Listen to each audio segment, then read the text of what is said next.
Hello, pharmacists and friends. Today is Thursday, March 7, 2024. Welcome to the Regimen, where public health pharmacists, pharmacy students, and our guests discuss the latest public health issues. Listen in to find out how we can all improve population health, health equity, and patient care through advocacy and education. My name is Tony Sulo. I'm a 6th and final year Doctor of Pharmacy student at the University of Rhode Island, working alongside Dr. Bratberg and the Rhode Island Department of Health. And I'm Jeff Bratberg. I'm a clinical professor of pharmacy practice and clinical research at the URI College of Pharmacy and the academic collaborations officer at the Rhode Island Department of Health. As a reminder to our listeners, the opinions expressed in this podcast by the hosts and the guests do not represent the opinions of the United States government, the Rhode Island Department of Health, the University of Rhode Island, or Walgreens Pharmacy. Today we are joined by Dr. Catherine Houlihan, a PGY1 community-based resident. Kat helped to implement the Health and Wellness Vending Machine here at URI. Kat, thanks for being here today. Happy to be here. Can you talk a little bit about what interested you in this project? So my interest in this project really started back when I took Jeff's class my P3 year. I did have a relative who struggled with substance abuse disorder, so I ended up taking his opioid use disorder class, which really grew my appreciation and interest for harm reduction. I'm also very passionate about women's health. This was an important topic in the news when I was applying for residency in APPEs, so both were really on my mind, and the vending machine seemed like a great combination of both topics. That way I could increase access to harm reduction and reproductive health products to a vulnerable population that I was recently a part of. Yeah, that's great. And it's one of the things that we've been talking about in class was a harm reduction vending machines, which exist in Rhode Island to serve underserved people who may not be able to pay for naloxone or access community organizations or pharmacies to get it.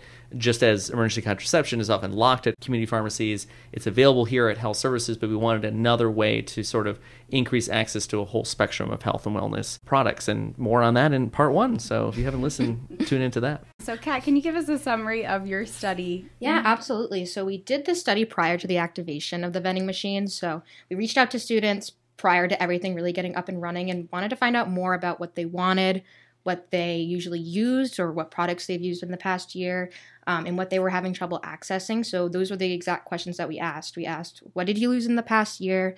What challenges did you face? What products would be more accessible in the vending machine? And what products did they personally want to see in it?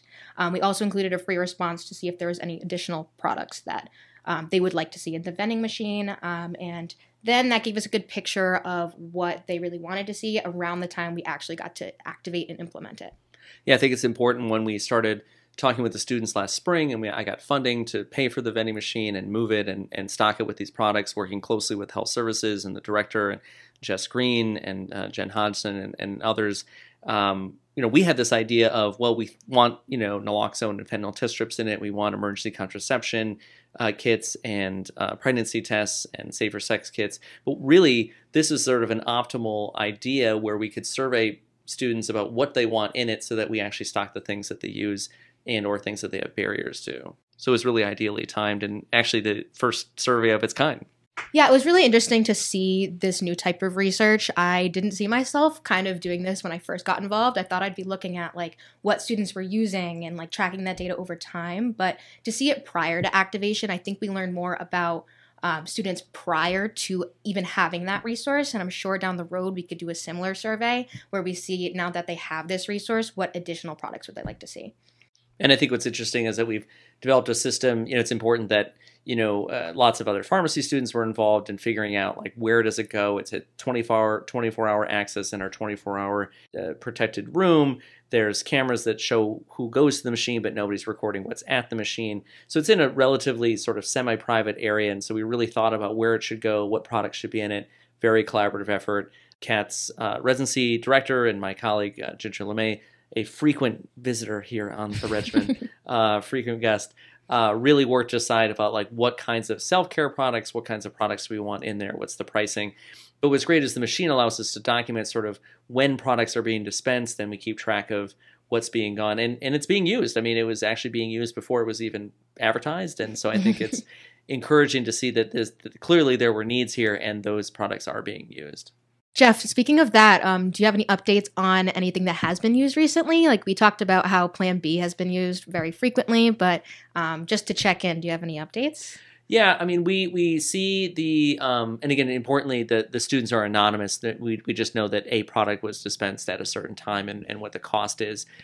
Students use their student ID cards, and so it's important that we're looking at sort of combinations of products and things. But really, we see lots and lots of use of respiratory care products, and this kind of came out in your survey. Respiratory care products, COVID tests, naloxone. We restock that, and we're going to have to restock again. Fentanyl test strips are being used. So these things that actually are available with our community first responder program, students can go to Morrill Hall here at URI and get that, or they can order them online. But clearly there's a need for the vending machine. They can get over-the-counter products at health services for free. We see lots of ibuprofen. We see lots of Tylenol. So it's interesting to hear some of the results of your study. Seems to be playing out in sort of what's being taken from the machine. Absolutely. That's a great segue into what I was just about to go into, is that the last time I was there, actually to get a picture of the vending machine for my poster, I noticed there were no COVID tests. And that actually ended up being, from my survey, the number one product that was used in the past year. Obviously, COVID required all out of us to get tested. So really interesting that as soon as that product was added, it completely went empty. So kind of alluding to some of the questions you asked in your survey, what were the major findings from this questionnaire sent to the students, and how did that impact what went into the actual products of the machine? The results of my survey were very diverse. So I would say that, students use tons of different products, but the most common are going to be what we're all used to using, like Advil and Tylenol to treat fever or headache or anything that you were experiencing while you're living on campus. If you have a hangover, you might need an Advil, things like that. I wasn't surprised about, but it was really what challenges students faced when they were filling out this survey to obtain certain products that surprised me. Plan B was the number one product that students faced challenging obtaining. 13% of the survey respondents had responded that they faced challenges obtaining Plan B. So obviously, I think that the vending machine is going to be a great way to help improve access to that product. There were some interesting results. 13% of students also noted that they had trouble accessing a glasses repair kit, which was kind of a surprise that they had that much trouble. But when we think about it, where else would a student access that on campus? And if something like that happens, if somebody's glasses break, they can't study. So it's actually more of an important product than we normally think about.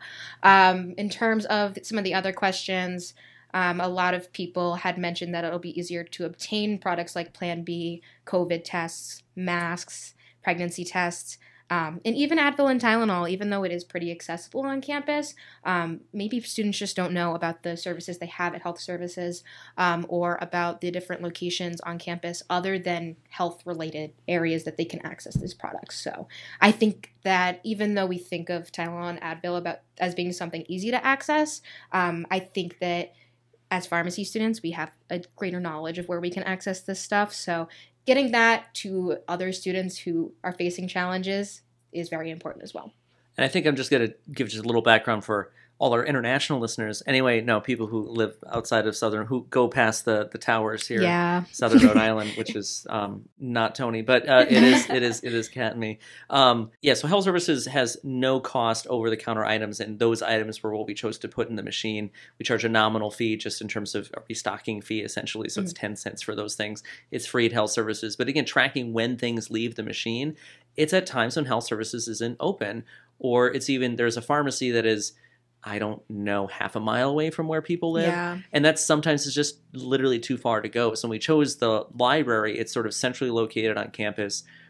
Yes, there's there's shops where people can buy Tylenol and ibuprofen and those products, but it's 10 cents for 30 pills or something. So I think it's really, when you eliminate the cost barrier, in fact, EC is $6 in the machine. It's $45 and locked up at CVS. So I think it's interesting is that when you think of barriers to students, we can say, well, can't you just go to CVS or jump in your car and go do this? But one of the things when we looked at what are high traffic areas that are easily accessible, that are non-stigmatized, right? So maybe going to health services is just destigmatizing, or going to a pharmacy and buying some of these products.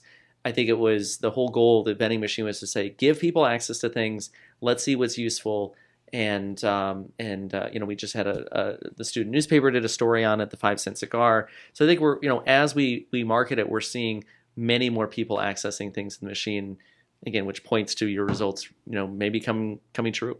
Just to add off of that, we also are, uniquely located in Rhode Island, in which everybody knows each other in Rhode Island. So I'm sure there's a stigma to going into a pharmacy. You could see somebody that you know very well and you're picking out a sensitive product. And even on campus at URI, like there are a ton of people who are involved at URI, and everybody goes to health services because it's a free service. So I'm sure there can be some stigma associated with using those services. Yeah, I mean, again, we love health services. Love health it. services has been 100% behind us on this. And they are aware of all of these things, right? So, in fact, when you go to health services, you check in, it's actually very similar to a pharmacy where you have to say your problem to a waiting room that's right there. And yes, there's private rooms just like any other health clinic, but boy, to be able to sort of say, I'm going to go grab a soda, and you walk around the corner, there's Health and Wellness Vending Machine, put your card in, dispense your product, put it in your bag. I think that is something that is just so wonderful, and why this has been a project successful at many other universities and expanding. There's a desire to expand it in Rhode Island as well. I'm just going to jump to the next thing. So you mentioned the glasses repair kit. One of the things that I find really fascinating about the survey is the open-ended response, where people could say, they had all these different sections, reproductive health and feminine hygiene, and they can talk about over-the-counter products. So they got lots of different things that we sort of pre-specified to be in the machine to comment on. And then we said, well, tell us what else you want. So what did you say there? We got a lot of interesting responses. The most interesting one was actually reusable menstrual products. I think that's a great point. We don't really think about that. And I think part of the reason is because it's not as common in our society to use those products, but they are very helpful, and it eliminates the costs of disposable menstrual products. So I thought that was great. There were some other things that I found really interesting. A popular one was cough drops, which we probably should have thought about ahead of time, especially now. But as pharmacists, so we get to choose the things that don't work, we don't put in there. So You think cough drops don't work? They don't have a lot of evidence behind them that they work. So It could be a placebo, but I feel I'm like... going to give my opinion here. Yeah. Quick shout out to Cepacol. I love Cepacol. okay, so we have to choose the right one. Okay, fine. I study addiction. Cough drops are low on my list of knowledge, but like one thing that we talked about was azo, right? So urinary tract analgesic, it works really well. It's over the counter in other places. We didn't want people to self-treat without getting expanded therapy, and I think it's important to health services, and we're probably going to expand this service, has a sign to say, when you get emergency contraception, there is a 72-hour efficacy rate. It's lower efficacy depending on the person's weight. So I think we're still trying to make sure that, yes, these are all self-care products that you can buy at any pharmacy or get at health services without talking to somebody. We want to make sure we're connecting people to emergency care. You call your doctor or your pharmacy, like, if this is an emergency, call 911. We want to make sure that that's advertised at the Wellness Machine. Yeah, absolutely. So to go back to that question, some other products, acid reduction medication like PPIs and H2RAs, that was a big one. The biggest thing was probably people mentioning that they wanted their menstrual products to be free. Right, which they are. They are, other than the dispensing fee, right? Yeah, that's 10 cents. Yeah, which, hard to get rid of, but I think lowering the price down to 10 cents is very reasonable. There also was mention of things like Neosporin and other wound care products that we didn't think about. I think Neosporin would be great because, you get a little cut. You don't want that to get worse into an infection you need to go to health services for. So that would be awesome. And we do have bandages too, so it's sort of a whole package of things. So maybe we consider doing like a package with everything. Other things that were interesting included the pimple patches. I don't know if you've ever used a pimple patch. I thought about that and I was like, yeah, that would be a great idea. So that way nobody's driving out to, probably the CVS at the top of campus. And what if they don't even have that? Right. Yeah, the other thing is stocking it, right? So I think it's interesting. We're in this sort of logistical mode of, well, how many times do we stock it? And health services folks stock it. And so we're going to have future students and residents probably study sort of these trends, and actually my desire is to study what's being used in the vending machine, and is it drawing more people to health services, or is it shifting it, or are we just giving, it's sort of like when we talk about pharmacy scope of practice, is like, if you allow pharmacists to do more things, we're only going to serve more people, we're not shifting them from the primary care physician that they don't have, right? So I think we're not replacing services, we're just trying to increase awareness of these things. Yeah, and on that note, Kat, where would you like to see these results go? So at URI, I hope Health Services is able to use my data to meet students where they're at, ensure that the most important products are fully stocked at all times, and also including products that were mentioned by students that are not currently in the vending machine.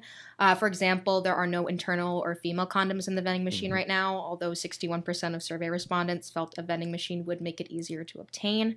Last time I checked, as I mentioned before, there were no COVID tests, and given that that was the number one product used in the past year, keeping that stocked, so there's always some available.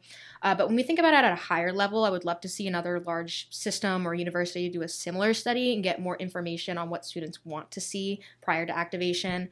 One of the populations I really wanted to target was freshmen because they're at the highest risk, they're the most vulnerable population, and I only got about 7.5% of respondents that were freshmen.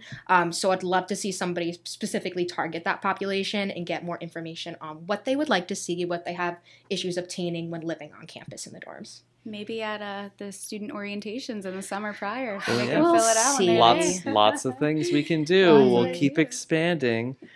So thank you so much for being here and talking about your study. I know we're going to publish this. It'll be so much fun. We're going to get love this manuscript out. writing. We love writing. Everyone loves writing. We're going to put this out. But this is why we do the podcast, and Kat's going to present this as a poster at the American Pharmacists Association, so probably might be happening about the time that this comes out.